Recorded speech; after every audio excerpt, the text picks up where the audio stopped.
Bismillahirrahmanirrahim. Assalamualaikum semuanya. Pada video kali ini, kami akan menceritakan sebuah kisah nyata tentang kehidupan pertama di alam kubur dan himpitan kubur yang sangat mengerikan. Namun sebelum lanjut ke ceritanya, mari bantu channel ini dengan cara klik, like, subscribe, dan aktifkan lonceng notifikasinya bagi kalian yang belum. Ya, agar channel ini semakin eksis dalam mensyiarkan kisah-kisah Islami. Alam barzah atau alam kubur adalah suatu pemisah antara kehidupan dunia dan akhirat. Disinilah tempat tinggal seluruh umat manusia setelah mati sampai datangnya hari kiamat. Tidak peduli siapapun orangnya, baik raja, presiden, pejabat, ulama, orang kaya, orang miskin, orang kafir, seluruhnya kelak akan mendapatkan balasan di alam kubur.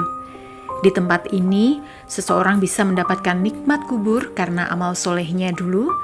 Namun, di alam ini juga bisa menjadi bumerang dan penjara mengerikan bagi para pendosa dan orang kafir.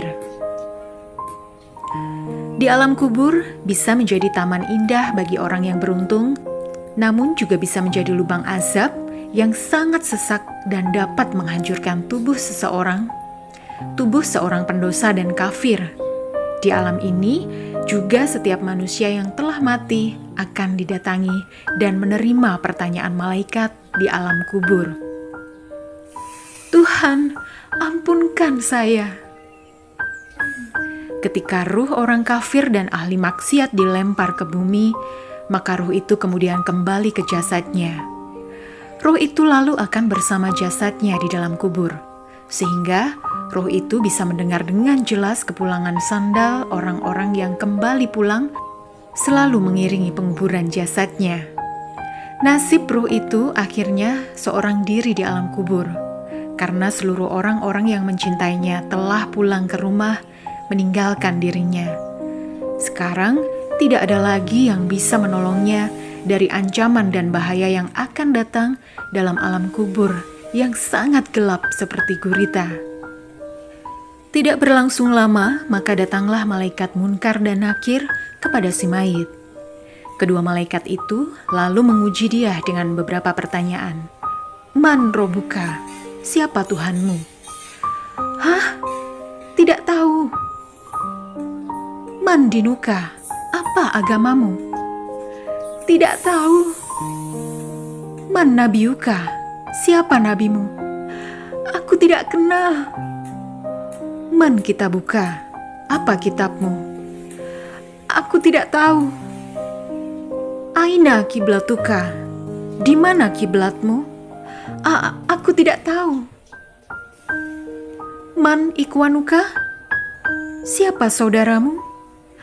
Aku tidak kenal. Begitulah jawaban yang selalu disuarakan si mayit kafir dan ahli maksiat. Setelah si mayit tidak bisa menjawab pertanyaan kubur, maka datanglah suara misterius dari langit. Hambaku itu bohong. Maka hamparkanlah sebuah taman dari neraka untuknya. Bukalah sebuah pintu neraka untuknya. Datangkanlah panas dan aroma neraka untuknya. Di saat itu pula, kuburan disempitkan untuknya sampai tulang-tulang rusuknya menyatu dan hancur. Tuhan, ampunkan saya. Inilah balasan pedih atas kekufuran mereka dan atas kedurhakaan mereka terhadap perintah Allah dan Rasul-Nya. Setelah itu, amal buruk si mayit lalu diserupakan menjadi wujud seseorang pria yang buruk rupanya. Pakaiannya jelek dan berbau busuk. Pria itu lalu berkata kepada si mayit, "Oh, aku adalah amal burukmu.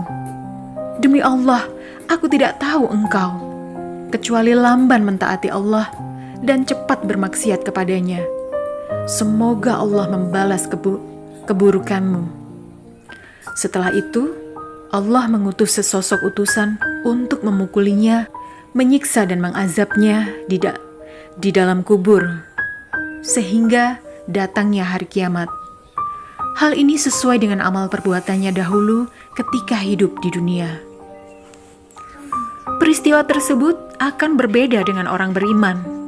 Ketika ruh mukmin sudah dikembalikan ke jasadnya di alam kubur, maka datanglah sosok malaikat Munkar dan Nakir mendatanginya. Malaikat lalu menundukkan si hamba yang beriman itu. Setelah itu, para malaikat lalu menguji hambanya yang beriman dengan beberapa pertanyaan kubur. Man robuka? Siapa Tuhanmu? Tuhanku adalah Allah. Man dinuka? Apa agamamu? Agamaku adalah Islam. Man nabiyuka? Siapa nabimu? Rasulku adalah Nabi Muhammad SAW. Ma kitabuka? Apa kitabmu? Kitabku adalah Al-Quran. Aina kiblatuka? Di mana kiblatmu? Kiblatku adalah Ka'bah. Man ikwanuka? Siapa saudaramu? Saudaraku adalah kaum muslimin dan muslimat. Bagi orang-orang beriman, menjawab pertanyaan-pertanyaan tersebut mudah karena sesuai dengan amal perbuatannya di dunia.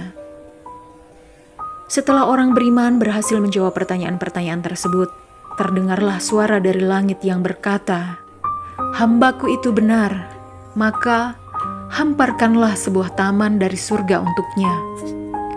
Berilah pakaian dari surga untuknya, dan bukalah sebuah pintu surga untuknya." Maka datanglah semerbak aroma wangi dari surga datang kepada si mayit yang beriman itu. Selanjutnya, kuburan orang beriman itu lalu diterangkan, diluaskan, dan dilapangkan sejauh mata memandang. Inilah nikmat kubur yang diberikan oleh Allah Subhanahu wa Ta'ala kepada orang-orang yang beriman kepada Allah dan Rasul-Nya, serta selalu mentaati perintahnya dan menjauhi larangannya selama hidup di dunia.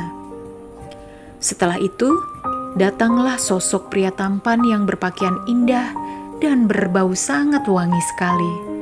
Sosok tersebut ternyata adalah amal soleh si mayit mukmin waktu itu di dunia dulu. Sosok tersebut menghibur dan memberi kabar gembira kepada orang beriman itu. Gembirakanlah dirimu dengan kabar yang menenangkan.